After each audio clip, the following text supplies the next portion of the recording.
Donc, dans cette première partie, je voudrais partir d'un exemple qui vient de l'agroalimentaire, une entreprise que j'ai accompagnée il y a quelques années, pour bien voir que le lien entre santé et performance est un petit peu plus complexe qu'on peut l'imaginer au départ.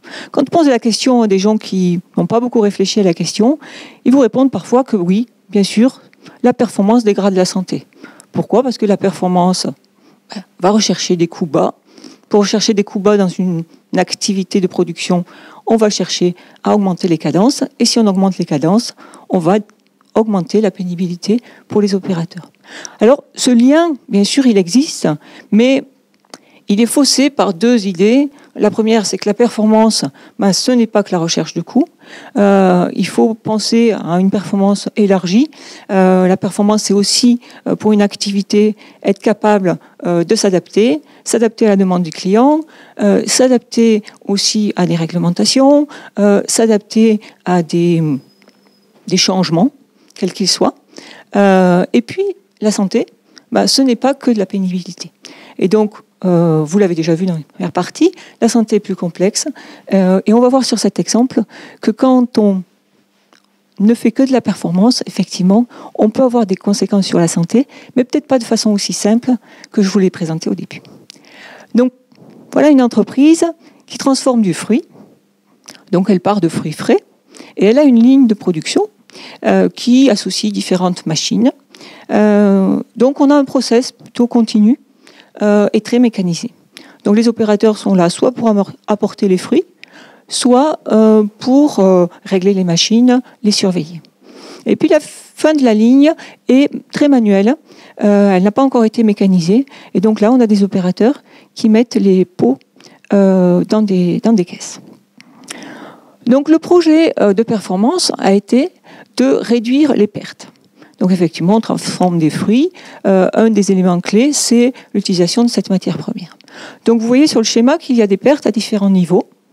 Et donc, au cours de plusieurs années, il y a eu plusieurs projets qui ont abouti à la réduction de ces pertes. Alors, ces optimisations successives des pertes matières sont tout à fait louables, puisqu'on va à la fois réduire l'utilisation de la matière première, donc d'un point de vue développement durable, c'est tout à fait bon. Ensuite, on peut aussi penser qu'on a réduit la pénibilité pour les opérateurs, puisque qui dit perte dit gestion des déchets. Donc, je dirais que sur plein de plans, cette action a été positive. Les difficultés sont apparues plusieurs mois après, et elles sont apparues sur le conditionnement. Là, on s'est rendu compte que les personnes commençaient à avoir du mal à tenir leur poste, et sont apparues les maladies professionnelles, des intérimaires qui ne restaient pas très longtemps. Donc, ce que l'on voit et ce que je voulais vous montrer à travers cet exemple, c'est qu'il faut regarder la performance d'un point de vue global. Et c'est ce qu'on peut voir sur la courbe. Si vous regardez une courbe d'augmentation de la performance, donc là on l'a bien dit, on est clair, la performance augmente, on va aussi avoir une augmentation des coûts liés à la santé. Et la véritable performance, c'est le cumul des deux.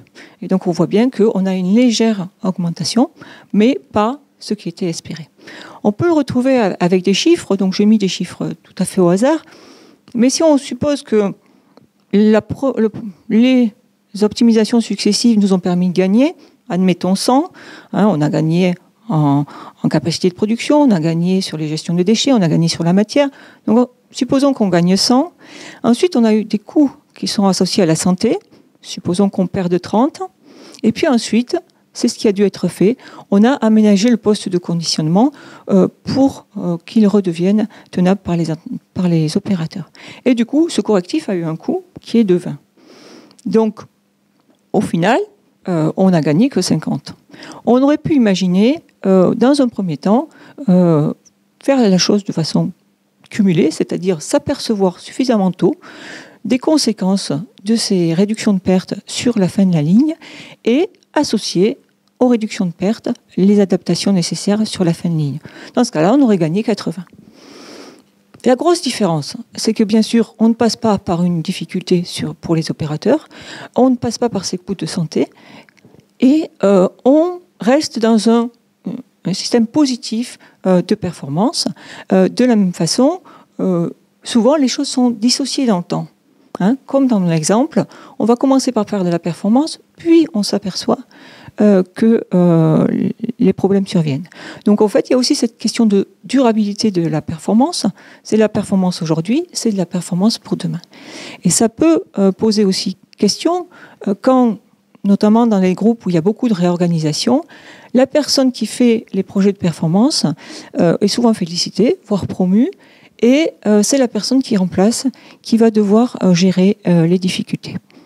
Donc finalement, ce qui est important, c'est d'élargir son champ, et on le verra aussi à travers le deuxième exemple, élargir son champ, bien vérifier quelles sont les conséquences de toute opération qui modifie le travail, puisque là, une optimisation a modifié le travail, on ne l'avait pas vu ou on n'en a pas tenu compte, et du coup, il a fallu faire du correctif.